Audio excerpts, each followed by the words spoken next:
अभी आप सुन रहे हैं सुमन मलंगिया एंटरटेनमेंट को। DJ Suman Malangia.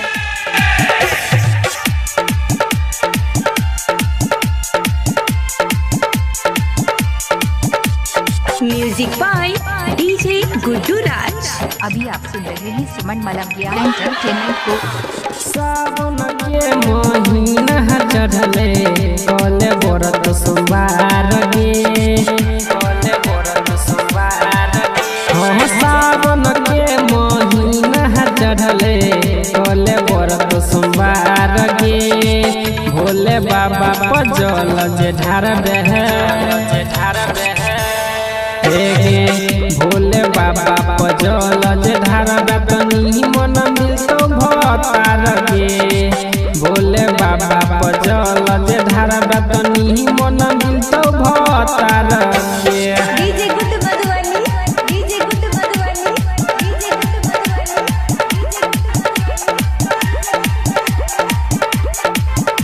DJ Suman Deewana, DJ Suman दीवाना, खाए अजीपुर गांव मलंगिया मधुबनी।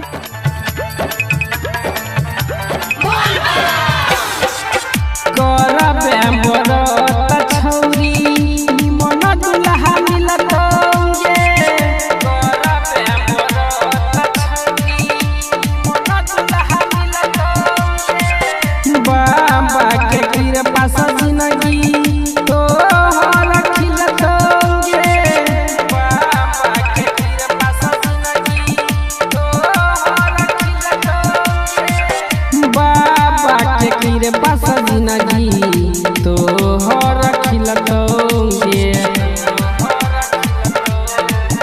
हेगे कतबो तू सिंगार करबे लगतो नहीं जोगार गे लगतो नहीं जोगार गे हेगे कतबो तू सिंगार करबे लगतो नहीं जोगार गे भोले बाबा पर जल चढ़ेबे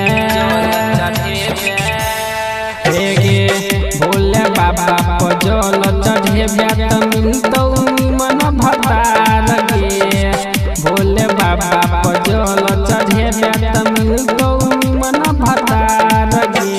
DJ Guddu Madhubani, DJ Guddu Madhubani, DJ Guddu Madhubani. DJ Suman, DJ Suman, खाए अजीपुर गांव मलंगिया मधुबनी। मोबाइल नंबर 8882452308 है। रवि न कहो धारा बाजो बजो लगे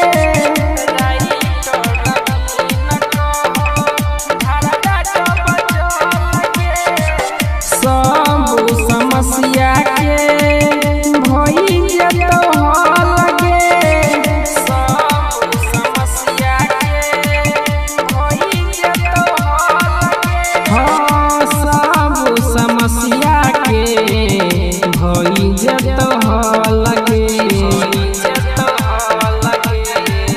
हेगे कहै छौ गे राजा यर जे रहबे नहीं कुंवार गे रहबे नहीं कुंवार गे हेगे कहै छौ राजा यर जे रहबे नहीं कुंवार गे भोले बाबा पर जल चढ़ेबे हेगे भोले बाबा पर जल चढ़ेबे त मिलतौ निमन भतार गे भोले बाबा पर जल चढ़ेबे त मिलतौ। डीजे सुमन मलंगिया मधुबनी, डीजे सुमन, मोबाइल नंबर 8882452308 है।